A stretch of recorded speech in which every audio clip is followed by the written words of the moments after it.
आज हम जानने वाले हैं हाइड्रो इलेक्ट्रिक पावर स्टेशन के बारे में। हाइड्रो इलेक्ट्रिक पावर स्टेशन मतलब कि जल विद्युत संयंत्र। जल से हम विद्युत कैसे बनाते हैं, उसमें हमारे क्या क्या एडवांटेजेस हैं, क्या क्या डिसएडवांटेजेस हैं, कैसे हम जनरेट करते हैं, कैसे एक जल विद्युत संयंत्र काम करता है, इसका लाइव फुटेज के सहायता से आपको ये पूरा वीडियो दिखाया जाएगा और समझाया जाएगा। तो अंत तक बने रहिए दोस्तों, पूरी चीज़ें यहाँ पर क्लियर होंगी, हर एक एंगल से आपको क्लियर कराया जाएगा। चलिए शुरू करते हैं आज की क्लास। तो इसमें सबसे पहले देखते हैं हम लोग हाइड्रो इलेक्ट्रिक पावर प्लांट होता क्या है और इसमें क्या क्या चीज़ होता है। चलिए देखिए, हाइड्रो पावर जो है हम इसको रिन्यूएबल एनर्जी बोलते हैं। ऐसा इसलिए बोला जाता है क्योंकि जो हमारा जल है वो हमेशा रिसाइकल होता है। जैसे हमारे बरसात के दिनों में पानी गिरेगा, पानी गिरने के बाद उसको जो नदी नालों से होकर फिर समुद्र में चला जाता है, फिर समुद्र में वाष्पन की क्रिया होती है, फिर ये जो जल चक्र है कंटिन्यूअस चलता रहता है। इसीलिए हम इसको बोलते हैं रीन्यूएबल एनर्जी सोर्स, नवीनीकृत ऊर्जा के स्रोत, जिसको हम फिर से दोबारा बना सकते हैं। लेकिन जैसे इसके पहले हमने बात किया था थर्मल पावर प्लांट की, तो थर्मल पावर प्लांट में क्या होता है कि हम एक बार कोयला अगर खत्म कर चुके हैं जला के, तो हम उसको दोबारा नहीं बना सकते, रिक्रिएट नहीं कर सकते। और इससे हमारा पॉल्यूशन भी होता था, थर्मल पावर प्लांट से धुआं निकलता था। तो इन सब को देखते हुए हम रिन्यूएबल एनर्जी की ओर कदम रख रहे हैं। रिन्यूएबल मतलब नवीनीकृत, जो आगे आने वाले सालों में कभी खत्म नहीं होने वाला है। उसमें सबसे बड़ा हमारा पावर प्लांट होता है। सबसे बड़ा एक एडवांटेज इसका है कि इसकी जो क्षमता है वो आप कंटिन्यूअस इसको सप्लाई ले सकते हैं। मतलब आप इसमें क्या कर सकते हैं, जो भी पानी एक बार गिरा फिर कंप्लीट होके फिर से ये बना जाता है, डिप्लीट नहीं होता। तो ये इसका बहुत बढ़िया चीज है। तो इसको हम आगे समझते हैं। आप तो ये देखिए, आपने बचपन में पढ़ा है hydro cycle. Hydro power energy ultimately derived from sun which derives the water cycle. तो सन से क्या होता है, ये वाटर साइकिल का कंप्लीट आप बचपन से पढ़े जल चक्र। तो जैसे ही वाष्पन की क्रिया होती है फिर ये इवेपोरेट होकर पूरा ये जल चक्र पूरा कंटिन्यू चलते रहता है, जिससे हमारा ग्राउंड वाटर भी चलता है, सरफेस वाटर जो कि समुद्र में है। तो ये सब चीजें, पानी हमेशा रहेगा ही, पानी कभी खत्म होने वाला नहीं है। तो ये बहुत ही अच्छा एक विकल्प है जो कि coal power plant, coal based power plant, thermal power plant के लिए सुटेबल होता है। चलिए, तो हम यहां पर क्या करते हैं, देखिए, जो भी चीज मोशन में होता है उसके पास होता है काइनेटिक एनर्जी। तो काइनेटिक एनर्जी का यूज करके हम यहां पर इलेक्ट्रिक एनर्जी जनरेट करते हैं। ठीक है, kinetic energy in energy of motion, any moving object has kinetic energy. किसी भी मूविंग ऑब्जेक्ट में काइनेटिक एनर्जी होती है। उसी काइनेटिक एनर्जी का उपयोग करके हम यहां पर आगे बनाने वाले हैं। सबसे पहले लोगों ने यह सीखा कि हम वाटर व्हील के जरिए कैसे मिल चलाते थे। सबसे पहले तो हमने सबसे पहले सीखा कि हम जो फ्लोइंग वाटर है उसकी जो एनर्जी है, जो पानी बह रहा है उसकी एनर्जी को हमने मैकेनिकल एनर्जी में कन्वर्ट करना पहले सीखा। इसको वाटर हार्नेस बोलते हैं, वाटर व्हील्स बोलते हैं। चलिए, तो mechanical energy is form of kinetic energy such as machine. Mechanical energy has the ability to do work. Any object that is able to do work has mechanical energy. जिस किसी के पास काम करने की क्षमता है, कार्य करने की क्षमता है, उसी को हम बोलते हैं मैकेनिकल एनर्जी। आप यहाँ पर देख पा रहे हैं कि कुछ व्हील्स घूम रहे हैं, ये काम कर रहा है एक आदमी। तो ये सब चीजें ही हम मैकेनिकल एनर्जी को बोलते हैं। तो इसके लिए हम क्या करते हैं, एडवांस टेक्नोलॉजी यहाँ पर आ चुकी है, इसे बोलते हैं वाटर व्हील्स, या इसी को हम क्या बोलते हैं, वाटर टर्बाइंस बोलते हैं। तो इसी के सहायता से हम जो फ्लोइंग वाटर है उसको कन्वर्ट कर पाते हैं मैकेनिकल एनर्जी में। चलिए, तो सबसे पहले जब विद्युत का आविष्कार नहीं हुआ था उस समय लोग ये जानते थे कि मैं टरबाइन के द्वारा मैकेनिकल एनर्जी को यूज कर सकता हूं, activate the generator and produce electricity. The first hydroelectric power plant was constructed 1882 में एपल्टन में सबसे पहले एक वाटर बेस्ड प्लांट बना था जो कि 12.5 किलोवाट 12.5 किलोवाट एनर्जी प्रोड्यूस करता था, जो कि 2 पेपर मिल में लाइटनिंग का काम आता था और एक होम में एक घर में काम आता था। तो इस तरीके से सबसे पहले discovery 1800।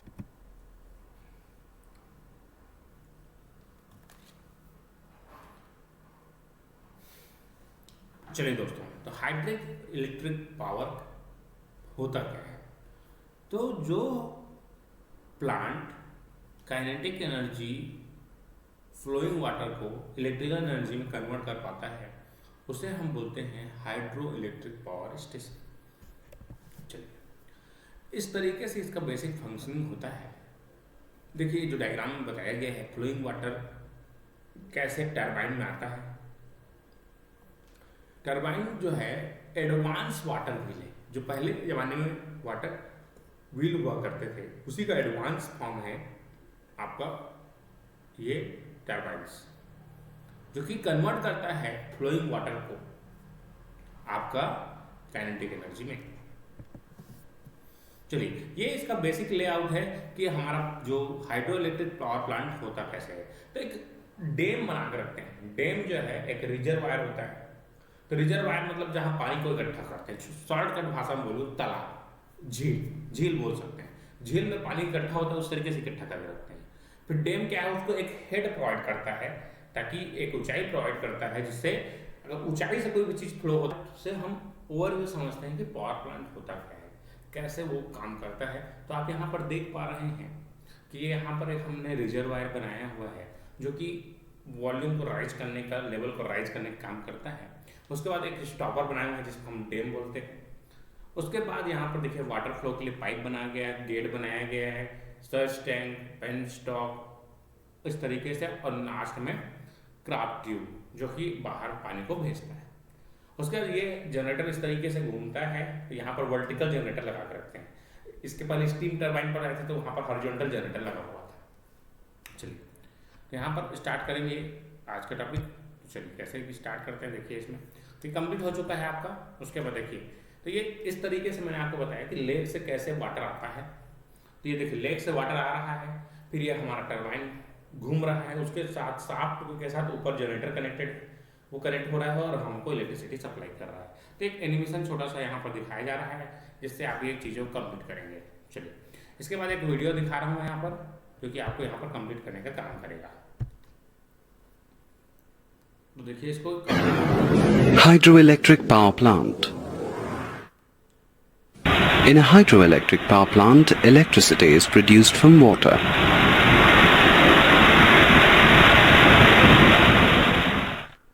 A dam is built across a large river to hold back. यहाँ पर आप देख पा रहे हैं कि ये जो पूरा स्ट्रक्चर है वो लाइव कैसे दिखता है, कैसे एक वर्किंग मॉडल क्रिएट होता है, उसके बारे में यहाँ पर बढ़िया से animation. The river water and raise its level to form a reservoir. At the bottom of the dam, there is a floodgate.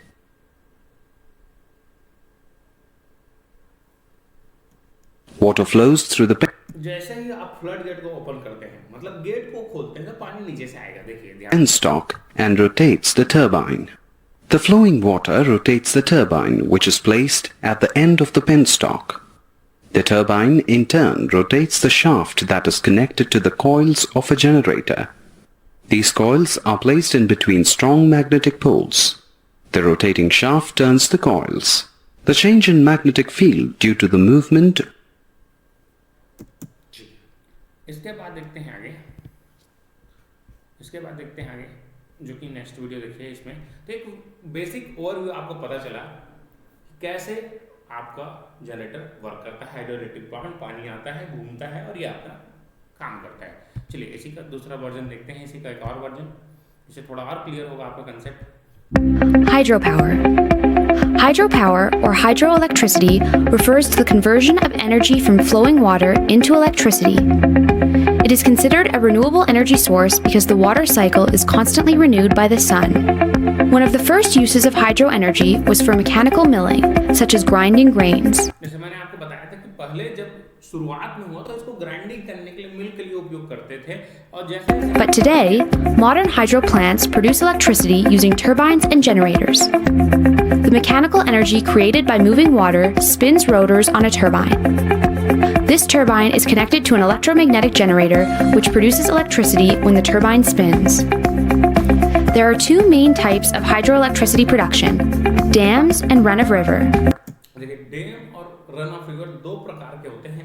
Dam में सिंगल चैनल होता है जिसमें हम पानी को एक जगह स्टोर करते हैं, और रन ऑफ रिवर प्लांट क्या होता है, इससे पानी की धारा को थोड़ा सा मोड़ लिया जाता है और टरबाइन चलाया जाता है।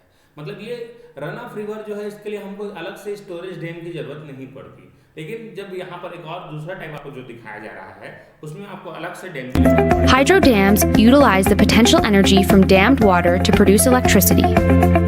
A dam is a large barrier constructed to raise the level of water and control its flow.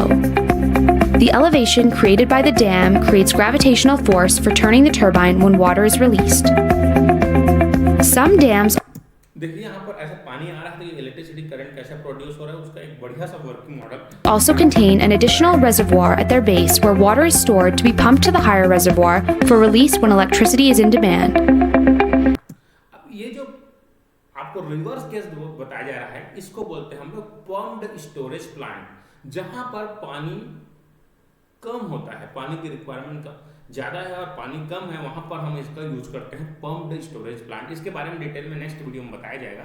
बस आप ये जानिए कि पानी को ऊपर वापस फ्लो करते हैं तो ये एक मोटर की तरह काम करता है, तो मोटर वापस उसको भेज देता है। तो जनरेटर और मोटर एक ही जगह काम करता है, एक जगह उसको बोलते हैं। This is referred to as pumped storage hydro. The second form of hydroelectricity production is run-of-river hydro. Run-of-river still uses turbines and generators, but relies on natural water flow rates of rivers, diverting just a portion of the water through turbines. आप यहाँ पर देख पा रहे हैं कि एक portion of water को मैंने डाइवर्ट किया है और उसके बाद हमारा जो वाटर यहाँ पर फ्लो हो रहा है और उसी फ्लोइंग वाटर को हमने इलेक्ट्रिसिटी में कन्वर्ट किया है। Because run-of-river hydro is subject to natural water variability, it is more intermittent than dammed hydro. There are various sizes of hydro plants that produce electricity. देखिए पावर प्लांट जो है बहुत type के होते हैं हाइड्रो को, इसको मिनी, माइक्रो और हाई लार्ज पावर के लिए रेटिंग किया। Large hydro, greater than 30 megawatts, तो 30 मेगावाट से जो ज्यादा रहते हैं उसको हम लोग बोलते हैं लार्ज, वृहद स्तर पर बोलते हैं। जैसे कि हमारा बांगो डैम है तो बांगो डैम 40 गुणा 3, तो 40 गुणा 3 मतलब 40 के 3 यूनिट हैं, तो हमारा लार्ज हाइड्रो पावर प्लांट है जिससे हमारा पूरा जांजगीर में पानी का सप्लाई होता है। ये बहुत ही इंपॉर्टेंट चीज। small hydro, 100 kilowatts to 30 megawatts, small hydro किसको बोलते हैं, 100 किलोवाट से 30 मेगावाट के रेंज को हम लोग small. and micro hydro, less than 100 kilowatts. The Hoover Dam in the United States देखिए ये जो डैम आपको दिखाया गया है, आपको जैसे धूम 3 पिक्चर था जो आमिर खान वहां जाकर खुद देखा था, वो डैम है is a whopping 2,074 megawatts, which is enough to serve 1.3 million people. Of all renewable energy sources, hydropower holds the largest share of worldwide electricity production. Hydropower has several benefits. It is a क्या है, देखिए इसमें क्या क्या लाभ होते हैं, क्या क्या फायदे हैं हमारे। cost-competitive form of electricity, even though the initial building cost can be high. It is quite reliable compared to other renewable options and pairs well with other sources as it can be used as base load. देखिए ये जो है cost competitive है, जैसे इसमें जो fuel लग रहा है तो पानी है, तो पानी का कोई कॉस्ट नहीं, पानी जीरो ऑफ कॉस्ट है, तो इसका रनिंग कॉस्ट शून्य है इसका।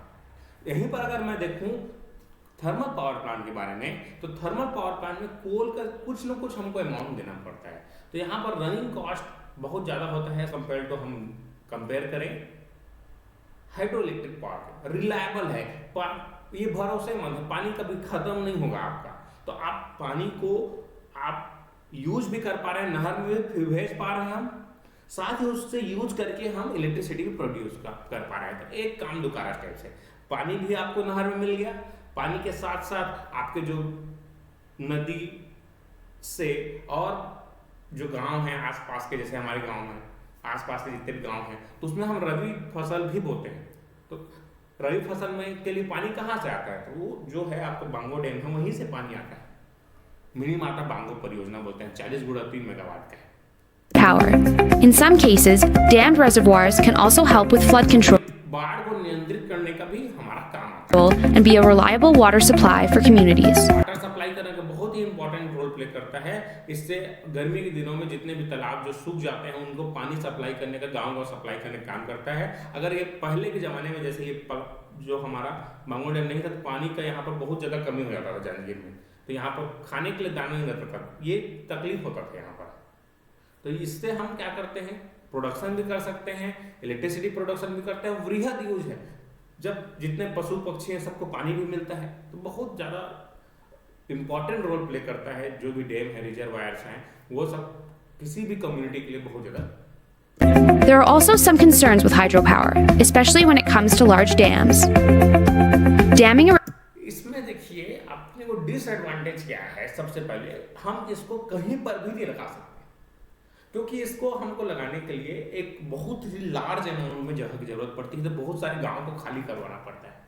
दूसरी चीज, इसमें जो है जब कंस्ट्रक्शन करते हैं तो कंस्ट्रक्शन के लिए बहुत सारे हमारे जो पॉल्यूटेंट्स हैं वो बहुत ज़्यादा निकलते हैं।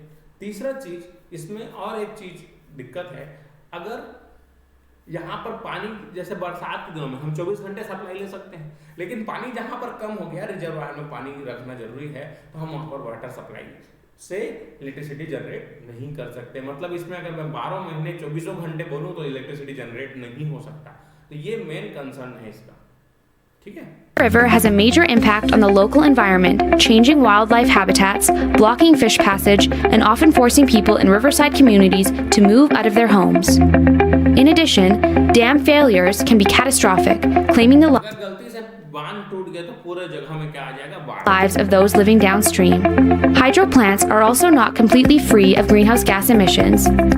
As with most forms of energy, carbon dioxide emissions happen during construction, particularly due to the large quantities of cement used, and plant matter in the flooded areas makes methane, another greenhouse gas, as it decays underwater.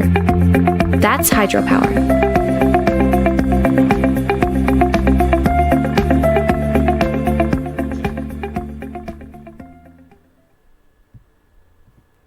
अब देखिए इसमें जो है turbine use होता है, Kaplan turbine और Pelton wheels.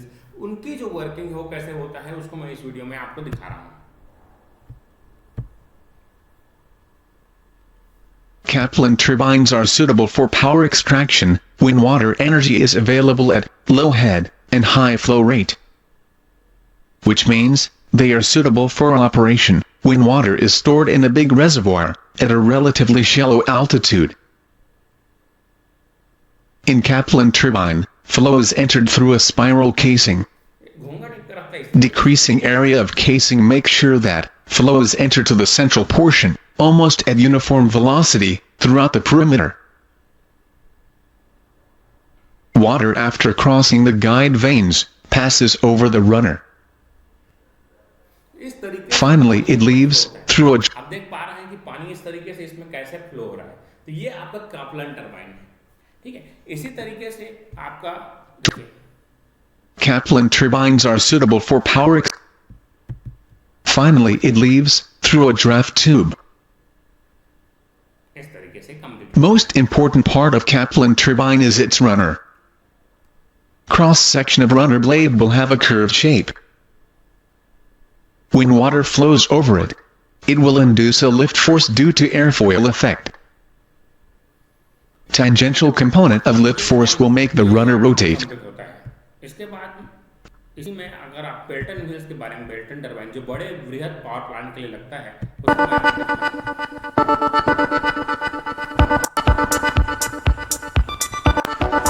Pelton wheels कैसे काम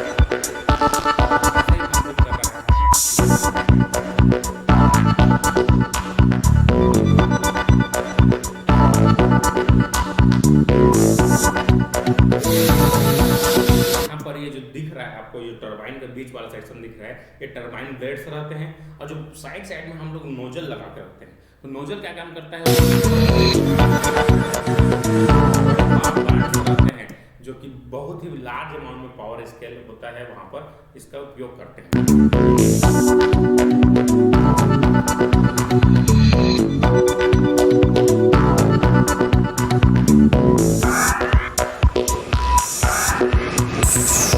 यहाँ से पानी जैसे ही फ्लो हो रहा है तो ये घूमना चालू कर रहा है। तो इस तरीके से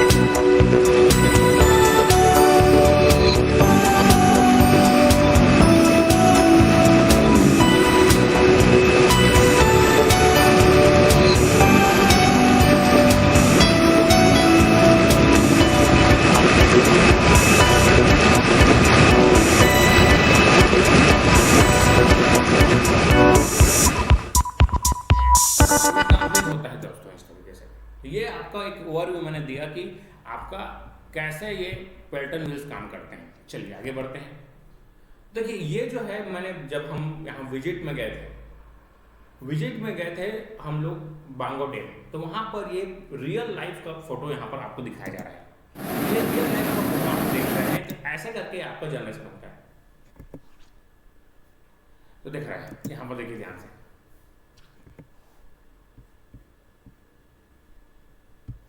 कैसे इस तरीके से रियल लाइफ ये रियल लाइफ में हम कैसे काम कर रहे हैं, ये कंप्यूटर से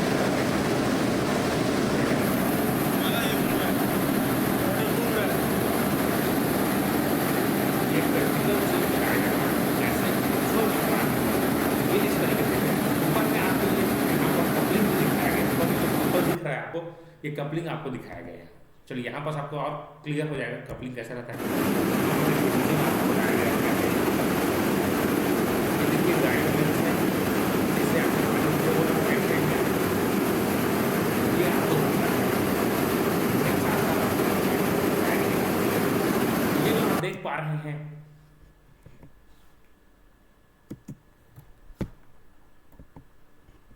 देखिए यहाँ पर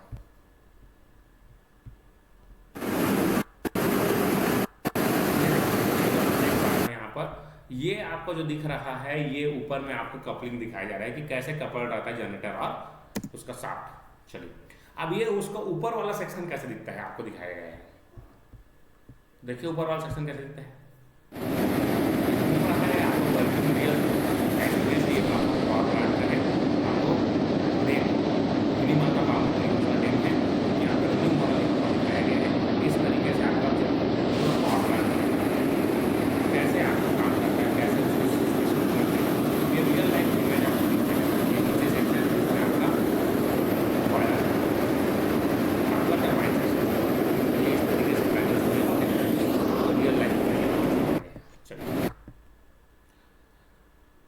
how much electricity can be generate. तो ये कैसे हम पता कर पाते हैं कि कितना इलेक्ट्रिसिटी हम जनरेट कर सकते हैं।